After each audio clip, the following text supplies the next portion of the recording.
Hey, everybody. Whitney here with a Divine Feminine solo episode. These episodes help you to help cultivate and create your own Divine Feminine understanding and practices. In today's episode, we're focusing on one of my favorite things, which is moon rituals. I've really gotten into honoring and recognizing the cycles of the moon in the past few years. I used to always really like full moons, right? They're awesome. They're really pretty in the sky. You hear all these things about how crazy things happen on full moons. So we usually know about that, but we don't often know about the other cycles of the moon, or maybe about new moons, which is when there looks like there's no moon because the moon is in total darkness. It's in the shadow and not illuminated by the sun. So that's what I'm talking about today, is just the two basic ones. We're going to start with that, right? There's way more nuanced understandings of the moon cycles. There's waxing and waning, and then, different types of moon things, there's a lot. So we're just going to start with the basics, which is you got your new moon, which is when looks like there's no moon. It's the start of the cycle. And then you got your full moon, which is when 2 weeks later, the moon has moved in its cycle to be fully illuminated. And it's that big old bright orb in the sky that we all love to see, where you go outside and it feels like there's a giant spotlight, lights up the night. It's amazing. So let's talk about them. How do we recognize, acknowledge, work with these cycles, these different phases of the moon? And what are the most advantageous things to do during a new moon, during a full moon? What are some rituals that you can incorporate? I wanted to do this because I know that even though I've been practicing this for a while, will still, like when a new moon's coming, like it is tomorrow, I'm filming this on May 18th, and tomorrow is the new moon in Taurus. So I'm probably going to release this in 2 weeks, closer to the new moon, closer to the full moon, the next full moon, so that you all can have this during that time. But you can listen to this at any time to remind yourself what you can do during a new and full moon. Anyways, there's a new moon tomorrow, and I always tend to panic a little. I'm like, oh, what am I going to do? Like, I always shake up my moon rituals a little bit, but it can be good to have some basics, right? Some things that you tried and true practices that you can have as your go-to for when we are at these different cycles. So let's get down to basics. Let's break it down. The new moon is when, again, it's the beginning of the cycle. It's when the cycle is started over. The moon is gone, in its full cycle, it's reached its fullness, and then it waned back into a brand new moon. So, aligned with the title, new moons are about new beginnings, new starts. I always think as the new moon it's more of a time of calm and peace. It's that stillness energy. It's that potential, right? It's new. We don't know what's going to come in this cycle. We don't know what's happening. They often refer to the new moon as a time of sowing your seeds. The full moon is a time of reaping what you've sown, right? Also, it's, planting time, and then the full moon is harvesting. So think of it that way. So there's stillness in the new moon because it's like, what's going to come around now? Like, what's going to blossom? And with that, we have to think, well, what do I want to blossom? So a lot of the new moon is setting intentions, setting goals, or maybe setting a theme or a mantra for the coming cycle, right? Maybe it's, I'm stepping into my full higher self. I'm stepping into more into my potential. I'm releasing any beliefs that hold me back. So we set these things, we set goals, we set intentions, and we set a mantra at the new moon to pave the way for this next cycle. What we're going to be focusing on, what are the things that we're doing so that we can reap what we'd like to have at the time of the full moon. Now, granted, it's only 2 weeks to the full moon. So really, when we're setting intentions for the new moon, it's a full 30-day cycle. So you're really thinking about, yes, I'd like to see some blossoming at the full moon, but really like what you set at one new moon, like what your intention is, might take a few cycles to blossom. We can't expect like by the next full moon, it's going to blossom, but one of these days, one of these moons is going to come about if we focus on it. Okay, so let's see here. We set our intentions, right? Again, maybe it's that we're going to start a new practice. We're going to start a new goal right? Which is like, maybe I'm going to try to read for 30 minutes a day. I'm going to make sure that I go for a walk for an hour every single day. I'm going to make sure I do my meditation morning and night. I have a new daily goal, which is to go on night walks. That's a new thing that I have that's kind of come to me, which we'll also talk about because moon walks are super important. But I've been drawn to be under the night sky more often, to spend time at night where it's quiet, it's peaceful, and you kind of feel like you're out there in the middle of the solar system. If you're just looking up at the sky and everything's dark, you can pretend like you're not of this world for a minute and connect with, the other galaxies, maybe your home base, as I believe. Pleiades. Anyways, but the night of a new moon, set your intentions, set a few goals for this cycle, stuff you'd like to work towards and achieve, and then set a mantra and write these down, right? Write these down. The written word is powerful. Put these up so that you remember them on a daily basis, that this is your intention. Sometimes people will fold them up and put them under their pillow. It's a common practice to sort of honor and say, like, this will be of my mind for the next cycle. Keep it fresh, keep it close to you. Then that same night, for the new moon, there's often a lot of clearing, right? You want to clear away the old energy. So you can do that by saging. Sometimes I like to take a nice long bath during a new moon to just really clear out any old energy. I've gotten really into like tapping and snapping and clapping. I got a rattle recently. Very excited about that. I was gifted it. Of course, it came into my path. Rattles are really powerful for, sort of moving energy, shaking things, but also it's a lot about honoring the highest good. So you're sort of like trying to call in energy where you're kind of shaking the rattle to bring together all people, all energies, and recognizing that we are, magic makers, we are sorceresses, we are all the things. And that if we come from the highest intention, we can do the highest good, and we'll have the most collaborative effort with source, with spirit, right? So rattles are really big for that. They're ancient. They've been used in so many different rituals and ceremonies to sort of shake out that energy and call in that which is for the highest good. Helps us release our ego self, right? Our small self that says, I want this for me. So maybe get a rattle, maybe get some sage, right? Some Palo Santo, the wood that you can burn, such an amazing smell. All these things where you're sort of saying, okay, I'm clearing this away. I'm clearing this out because a new cycle is starting again. What are my intentions for it? What are my goals? What are my mantras? Write that down. So maybe a bath, and I like to get like a good, one of those exfoliating scrubs and just really like shave everywhere and just get everything a new start. But whatever it is for you. Also, I will say something to be mindful of is if you're female and you have a period, is when your period aligns with a moon, it's kind of like being in sync. It's a good sign that you are kind of starting to align as far as like your spiritual intention. You're on your spiritual path. I always get stoked. I got my moon, as we call it. People in the spiritual community call their period a moon. And I like that. I got it on the last full moon and I was stoked. I was like, yeah. But then, it gets thrown off and I'm like, oh, dang it. I'm off again, but whatever. It came for the last new moon and that was great. So baths for the new moon are good. Any type of cleansing, any type of clearing, tapping, clapping, just things that really shake stuff off, just shake it all off, get it out of your system. All those things are good. So that's the new moon.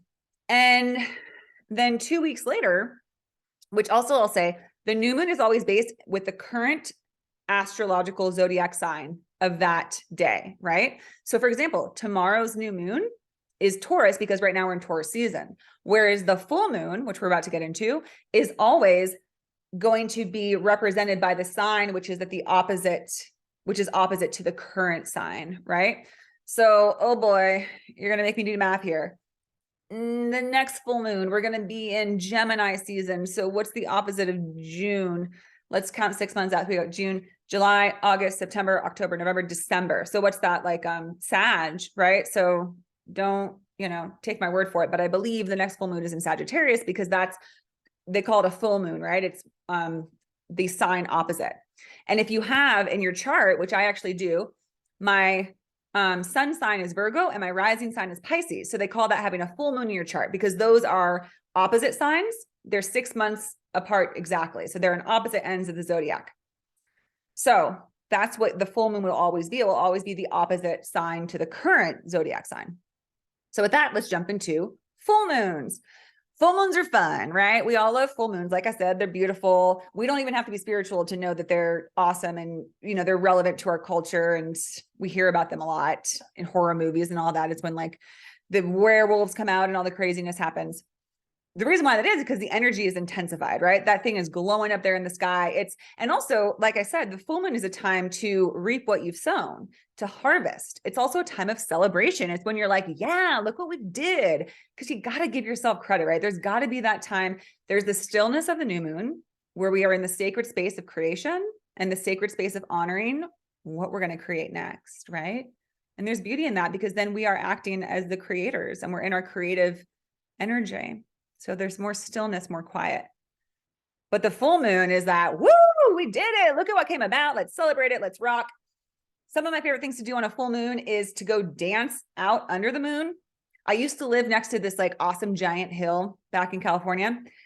And I would go out there at like midnight and just like wear a dress and then just rip it off and dance naked under the full moon because that's an awesome thing to do. Just get real primal with it, you know, like just let your whole body be enveloped by that beautiful light. Also to go in a hot tub if you can, like get out in water under the sun, under the moon, like can't really get much better than that. This last full moon, I went to hot springs and I made it there like while the moon was still out, the weekend of the full moon. Oh man, that was incredible.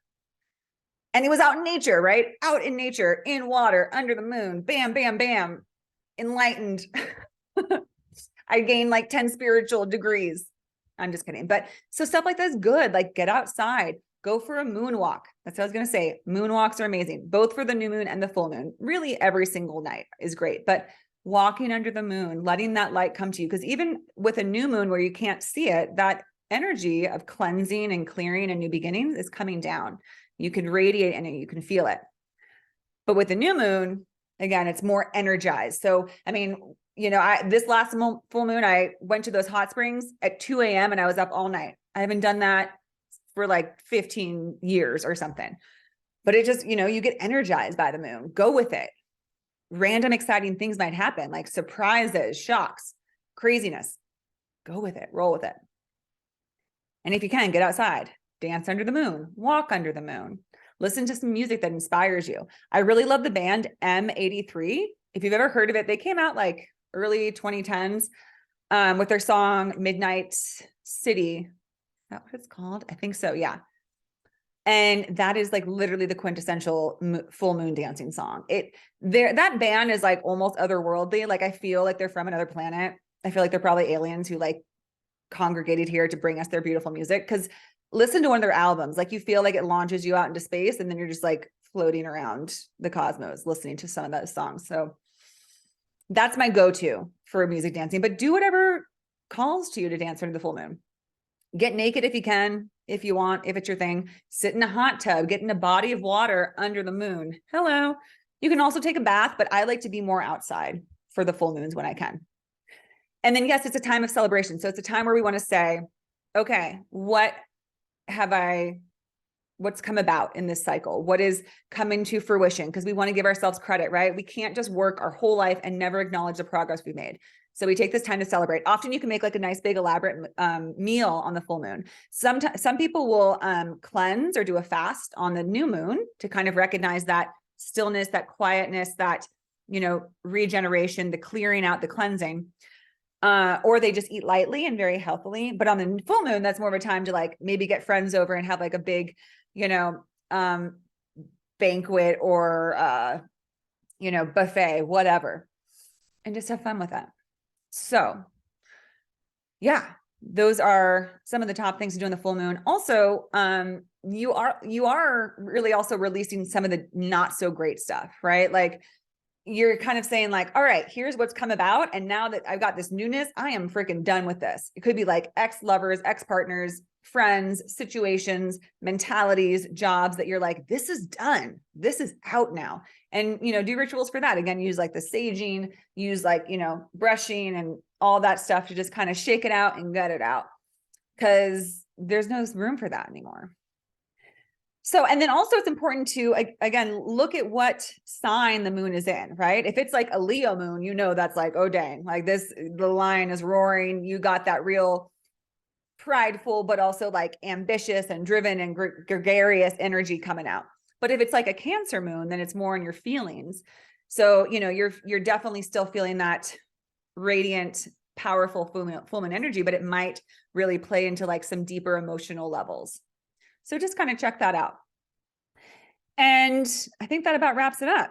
New moon, full moon, some things to do. It can also always involve like candles and, you know, just burning any sort of incense or herbs or whatever feels aligned for you. Sipping on something that feels cleansing and good for you. On a full moon, it could be something more, you know, celebratory and alivening, like cacao or something like that. And the new moon, it can be like a cleansing tea, herbal tea or something. And then we also want to take space at both of these moons to really tap into our higher wisdom and guidance to see if they have any suggestions that I haven't mentioned, right? To try something that's calling to you. You might say, I need to go on a moon drive and just get out and go to this beach and go sit on the beach, or go to this lake and go be by this lake, or go to this mountain. Or you might feel like you need to just journal and just write out a lot of reflections from the past month or past cycle. So be sure you listen to that guidance. Another thing that is always beautiful and that I do on every single moon is divination, where you're inviting in your spirit and guide to come through with some messages using any tools you might use. For me, I use tarot and oracle cards. And because this is a Divine Feminine solo episode, I will be pulling some cards for you, my lovely audience. I already used the Moon Oracle, I think like 2 episodes ago or something. So although those are pertinent, I'm using the Wisdom of the Oracle divination cards, which I came into possession of this past weekend, which was very divinely orchestrated. I went to have a beautiful session with this woman who does this sort of cellular cleansing circuit where you do all kinds of like an infrared sauna and these massagers and heat lamps and all this stuff that really helps kind of clear out energy from your body. So perfect thing to do on like a new moon, right? If you have access to that. But another thing to point out, saunas and steam rooms are great for new moons where you're really just getting that energy out and shedding and releasing. And I was there, and the woman who ran this operation was moving, and I saw like a whole bunch of tarot and oracle decks on her table, and she sat me down for this foot bath. She does this thing where you get a foot bath and you put special salts into it and it like pulls out toxins from your feet. It's crazy. And the water turns like certain colors, and there's like a color chart that says like, if the water's brown, it says you're releasing stuff from your liver, and if it's blue, it's from like your spleen. It was just wild. It was awesome. Anyways, she asked if I wanted anything while I sat in the foot bath for like half an hour. And I said, can I take a look at those oracle cards? And she was like, oh yeah, I'm actually giving those away. So I'll bring over a bunch and you pick which ones you want. And I saw these, and these are these beautiful deck that I've seen so many times for readers that I watch often on YouTube, tarot and oracle readers. And it's Colette Baron-Reid, who's one of my favorites. I have a lot of her decks. She also does like the animal spirit deck and many others. And now I have one, and they're so beautiful. So I'm going to pull one for you, dear listeners, right now. So let's see what's coming through for whatever moon is closest. Let's say that whenever you listen to this, I'm going to try to time it with the next full moon. So it'll be pretty close to that. Again, I'm calling it the full moon in Sagittarius. I'm going to feel real bad if I'm wrong about that. But let's see what wants to come through. We're going to ask for a beautiful guidance and divination. Oh, ooh, here it comes. All right. So this is number 15 for this oracle deck, and it's called Message in a Bottle. And what you can see on this card is there is looks like a pelican, a white, big, beautiful pelican on this bottle, a glass bottle that's floating in the ocean. And inside of it, it has a telephone. Oh my gosh, how funny. So like it's an actual like telephone message. There's a phone call coming for you from the middle of the ocean. Do you think it would work if you answered it? That submerged phone? But it's in a bottle, so I guess it's dry. Anyways, message in a bottle. Let's go ahead and read what the message from the little booklet that comes with this says about this phone call coming to you from the ocean. Okay. Message in a bottle, number 15. That might be an important number for you. 15. Stay aware of it. Maybe the 15th of next month or something. I don't know. Essential meanings: communication, a sign, a cledon. What word is that? C-L-E-D-O-N, cledon. It's the ancient name for a spontaneous oracle delivered innocently by the speaker. Okay. So that, to me, that kind of sounds like someone, like maybe you're talking to someone at a party and they just happen to spit like some crazy, like divine wisdom to you that you feel is like source speaking directly to you. It happens, truly happens.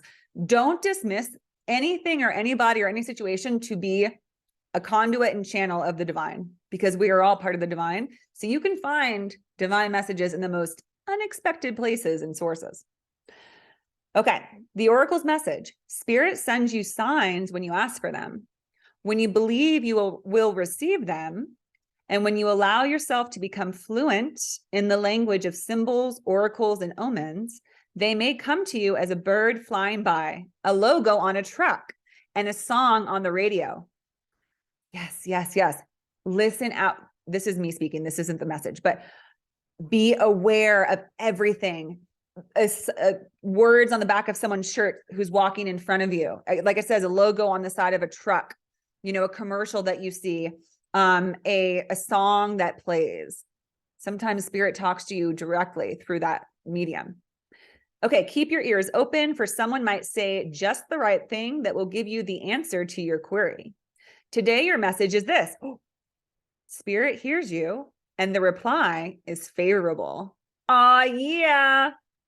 The reply is favorable. Good things coming, all my listeners. Who's ever listening, be aware. The reply is favorable. So whatever you're thinking about while you were listening to this episode, it's coming. And to me, this is saying, like, for whatever moon you're about to do a ritual or a ceremony around, like, you are going to get a message about exactly what you need to do for that moon. But also, like, during that moon, when you're doing your thing, there's going to be a strong message coming through. And it could be from a song. It could be from a book. It could be from a card that comes out. It could be from someone who reaches out of nowhere, an email, you get a text. Just be aware. There's also a relationship message. I'm just going to go ahead and read that for anybody who might be having relationship quandaries or questions, because of course, a lot of the show is talking about how we can establish and find our healthy, divine soul partnership. This says, you can expect someone to favor you with positive news. This could be in the form of a letter, phone, call, or email. Oh, you are the intended receiver of this message, so stay open to what you learn. Only good will come of it in the end. The signs are all there. Ooh, love all these messages. Very fortuitous, very positive. All right, everybody. I hope this was helpful. I hope this allows you to kind of establish a little bit of just sort of the basics about how you might want to incorporate and create a new moon ritual, a full moon ritual, but then of course, add your own flair to it, add your own magic and your own guidance to what you are most attuned to and what's best for you to do at these different times in the moon cycle. All right, everybody, have a beautiful day. Happy full moon, happy new moon, wherever this finds you. Best wishes to everybody.